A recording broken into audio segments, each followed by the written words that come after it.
Hello everyone, welcome back. आज हम BEd first year का फर्स्ट सेमेस्टर का फर्स्ट पेपर के बारे में थोड़ा सा शॉर्ट सीरीज से पढ़ाएंगे, क्योंकि टाइम बहुत कम है और आप लोगों को कम टाइम में कितनी चीज़ें हम समझा सकते हैं। कोशिश तो करेंगे कि 1-2 दिन में पूरी एक सीरीज आपको समझा दें, ताकि आप लोग को ईजी हो पाए और एक वीडियो में ज़्यादा से ज़्यादा चीज़ें कवर करने की कोशिश करेंगे। तो सबसे पहले इसमें 3 ही टाइप के क्वेश्चन आते हैं। ये देख लीजिए आप, अति लघु, लघु और दीर्घ।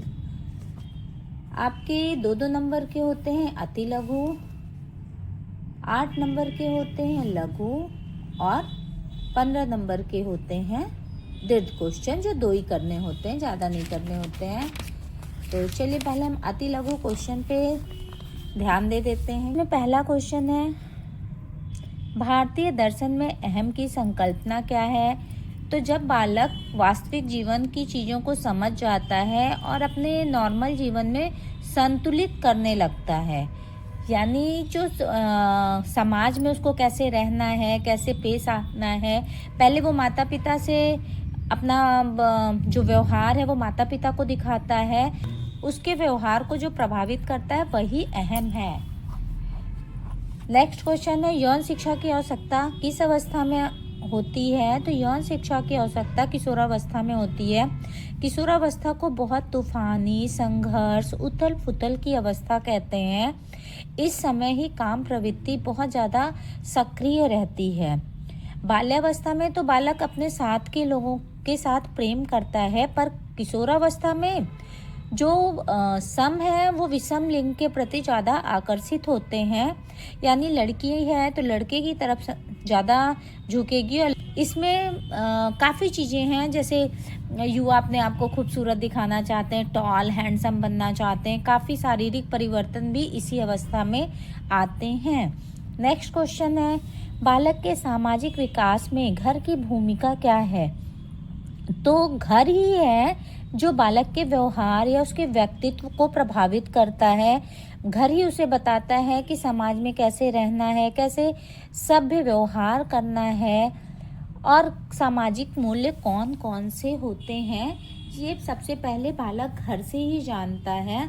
तो घर की भूमिका तो बहुत ज़्यादा है, क्योंकि बिना घर के बालक समझ ही नहीं पाएगा कि उसे समाज में किस तरह से रहना है। नेक्स्ट क्वेश्चन है, वृद्धि का अर्थ बताइए। तो जब बालक गर्भ में होता है तभी से उसकी वृद्धि होने लगती है। गर्भावस्था में आता है तो उसके आकार, उसकी संरचना, ये सब बढ़ती चलती है, यानी बढ़त की तरफ होती है। वृद्धि बालक की शारीरिक संरचना ही नहीं बल्कि आंतरिक अंगों और मस्तिष्क में भी होती है। जैसे जैसे मस्तिष्क की वृद्धि होती है, बालक सीखता है, स्मरण करता है, तर्क करता है। तो वृद्धि शारीरिक और मानसिक दोनों होती है। नेक्स्ट क्वेश्चन है, घर की शिक्षा का प्रभावशाली अभिकरण बनाने के कोई 2 उपाय बताइए। तो सीखने का प्रथम स्थान घर ही है। कहा गया है माँ को पहली शिक्षिका। तो माता पिता एवं घर का परिवार ऐसा होना चाहिए जहाँ बालक अच्छी चीज़ें सीखे, क्योंकि हम बोले ना, घर से ही अच्छी खराब दोनों सीखता है। रेमंड ने कहा है कि सामान्य रूप से घर ही वह स्थान है जहाँ अपनी माँ से बालक चलना, बोलना, मैं, तुम, हम में, इन सबों में अंतर करने लगता है और जो और की जो वस्तुएं हैं उनके सभी गुणों को वो सीखता है। मूल्यों एवं आदतों का विकास।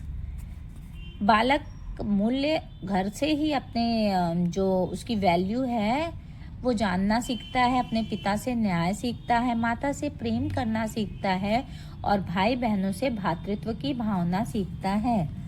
बालक के मानसिक विकास में परिवार की भूमिका, इससे पहले बालक के शारीरिक विकास में घर की भूमिका बताए थे, अब उसके मानसिक विकास में।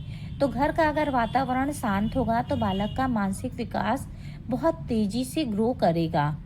मनोवैज्ञानिक का भी मानना है कि एक अच्छा परिवार जिसमें माता पिता के संबंध अच्छे हों, वे अपने बच्चों की रुचियों और आवश्यकताओं को समझें, जिससे बालक आनंद और स्वतंत्रता का वातावरण उसे मिले, प्रत्येक सदस्य के मानसिक विकास में अत्यधिक योग देता है। अगर घर का वातावरण बहुत अच्छा होगा, शांत होगा, काम होगा, तो बालक का मानसिक विकास भी बहुत जल्दी होगा। वहीं रोज लड़ाई झगड़े ये होंगे तो बालक का मानसिक विकास प्रभावित होगा। जैसे आजकल आप देखते हैं मानसिक अवसाद, ये परिवार में होने वाले द्वेष, कलह की वजह से बालक में ज़्यादा देखने को मिलता है।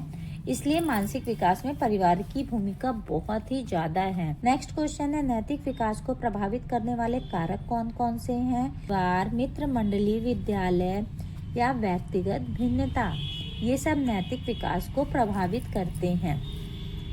नेक्स्ट क्वेश्चन है, आतंकवाद रोकने का प्रमुख उपाय बताइए।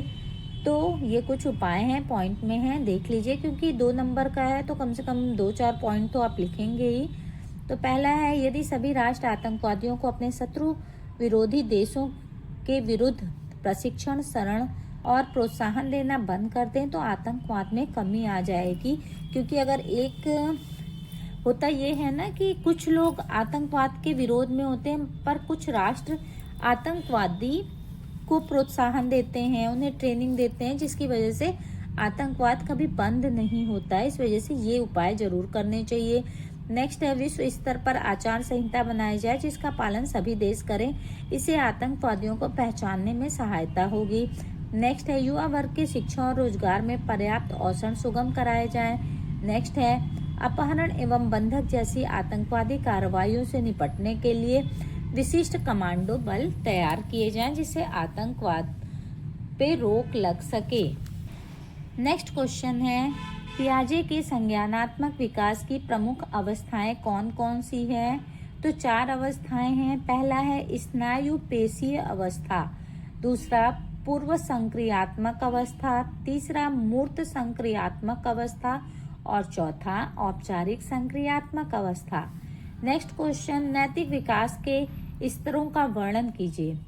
पहला पॉइंट है, जन्म के समय बालक की नैतिकता से संबंधित भावना अविकसित रूप से होती है, उसका पूरा विकास नहीं हुआ रहता है। नेक्स्ट है, 3 वर्ष की आयु में बालक दूसरों के अधिकारों को भी अहमियत देने लगता है। नेक्स्ट है, 3 से 6 वर्ष की आयु में बालक का व्यवहार अब भी प्रौढ़ व्यक्तियों की निंदा एवं प्रशंसा पर निर्भर होता है कि अगर कोई उनसे बड़ा व्यक्ति उनकी तारीफ कर देता है तो बहुत खुश हो जाते हैं, और निंदा कर देता है तो वो बहुत ज़्यादा दुखी हो जाते हैं इस बात से। नेक्स्ट है, 6 से 9 वर्ष का बालक न्याय एवं दया भाव में गहरी आस्था रखता है। बालक के चरित्र में सामाजिकता का विकास धीरे धीरे होने लगता है। नेक्स्ट क्वेश्चन है, बालक की चारों अवस्थाओं का वर्णन कीजिए। तो आप इसको डीपली वर्णन नहीं करेंगे क्योंकि हम बता भी रहे हैं कि बहुत ही थोड़ा थोड़ा ही आप लिखेंगे, तो 2-2 लाइन ही आपको लिखना है।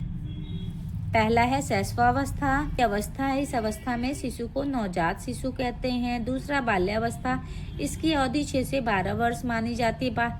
बाल्यावस्था वास्तव में मानव जीवन के स्वर्णिम समय है जिसमें उसका सर्वांगीण विकास होता है। इसे जीवन का अनोखा काल कहते हैं। ये मोस्ट इम्पॉर्टेंट है, अक्सर आपको घुमा के क्वेश्चन पूछ लेता है कि जीवन का अनोखा काल किसे कहते हैं, तो ये बाल्यावस्था को कहते हैं। नेक्स्ट है किशोरावस्था, इसकी अवधि 13 से 18 वर्ष मानी जाती है। इस अवस्था को संघर्ष एवं तूफान की अवस्था कहते हैं। नेक्स्ट प्रौढ़ावस्था, इस अवस्था की अवधि 21 से 40 वर्ष तक मानी जाती है। इससे ज़्यादा आपको नहीं लिखना है क्योंकि टाइम बहुत कम है और लिखना बहुत ज़्यादा है। नगरीकरण क्या है? नेक्स्ट क्वेश्चन है। यह एक सामाजिक प्रक्रिया है जिसका प्रयोग एक विशिष्ट जीवन के ढंग को पहचानने के लिए किया जाता है। नगर निगम से संबंधित होता है। नगरीकरण एक गतिशील प्रक्रिया है जो ग्रामीण एवं नगरीय दोनों प्रकार के जीवन में सदैव परिलक्षित होती रहती है। नगरीकरण का मतलब है व्यक्ति की विचारधारा, आपसी बर्ताव तथा कार्य करने की मनोवृत्ति को परिवर्तन करने की प्रक्रिया। नगरीकरण व्यक्तियों के व्यवहार एवं दृष्टिकोण तथा सामाजिक मान्यताओं के मौलिक परिवर्तन लाने वाली प्रक्रिया है। अतः नगरीकरण का अर्थ है जीवन के विभिन्न पहलुओं में अंतर लाना। किस तरह से व्यक्ति सोचता है, किस तरह से अपनी चीज़ों को प्रेजेंट करता है, ये सब नगरीकरण के अंतर्गत आता है। नेक्स्ट क्वेश्चन है, एरिक्सन द्वारा बताई गई विकास की 8 अवस्थाओं को लिखिए। तो वो है जन्म से प्रथम वर्ष, द्वितीय वर्ष, 3 से 5 वर्ष, छठे वर्ष से यौवनारंभ तक, यानी जब यौवन का आरंभ हो रहा है, 5वां किशोरावस्था, 6वां प्रारंभिक प्रौढ़ावस्था, 7वां युवावस्था एवं मध्य प्रौढ़ावस्था और 8वां उत्तर प्रौढ़ावस्था। क्वेश्चन है बाल्यावस्था किसे कहते हैं? तो 6 से 12 वर्ष की अवस्था के बीच की अवस्था को बाल्यावस्था कहते हैं। इस अवधि में बालक प्राथमिक विद्यालय की शिक्षा प्रारंभ करता है, इसलिए शिक्षा शास्त्री को शिक्षा शास्त्री से प्रारंभिक विद्यालय आयु भी कहते हैं। स्फूर्ति अधिक होने के कारण कुछ लोग इसे स्फूर्ति अवस्था भी कहते हैं। ब्लेयर जोन्स एवं स्पेंसन के अनुसार शैक्षिक दृष्टिकोण से जीवन चक्र में बाल्यावस्था से अधिक कोई महत्वपूर्ण अवस्था नहीं है। जो शिक्षक इस अवस्था में बालक को शिक्षा देते हैं, उन्हें बालकों का उनकी आधारभूत आवश्यकताओं को, उनकी समस्याओं एवं परिस्थितियों की पूर्ण जानकारी होनी चाहिए, जो उनके व्यवहार को रूपांतरित और परिवर्तित कर सकें। नेक्स्ट क्वेश्चन है शैक्षिक आवश्यकताओं की समानता में अध्यापक की कोई 2 भूमिका बताइए। तो अध्यापक की पहली भूमिका है कि कक्षा में उपस्थित बालकों में लिंग भेद और जाति भेद बिल्कुल भी ना करें और सबको समान दृष्टि से देखें और सबको एक समान शिक्षा दें। नेक्स्ट है बालकों की जो मानसिक दुर्बलताएं हैं उनका ध्यान दें, कहीं से उनकी तौहीन ना करें जिससे उनके अंदर कुंठा ना आए। जैसे तेज बालक की ज़्यादातर तारीफ करने से जो कमज़ोर बालक हैं उनके अंदर कुंठा आ जाती है कि हम नहीं सीख सकते हैं, तो वो ना करें और सबको एक समान देखें। अच्छे पड़ोस के संबंध में 4 बिंदु लिखिए। तो वो ये हैं, पहला है अच्छे पड़ोस बच्चों की बुरी संगतियों से बचाता है। अगर अच्छे पड़ोसी आपके होंगे ना तो बच्चा कुछ भी गलत करेगा तो उसे वहाँ टोकेंगे और रोकेंगे, उन्हें अच्छे संस्कार सिखाने का काम करेंगे, बाहरी संकटों से उनकी रक्षा करेंगे और आत्मसम्मान एवं आत्मरक्षा के गुण को सिखाएंगे।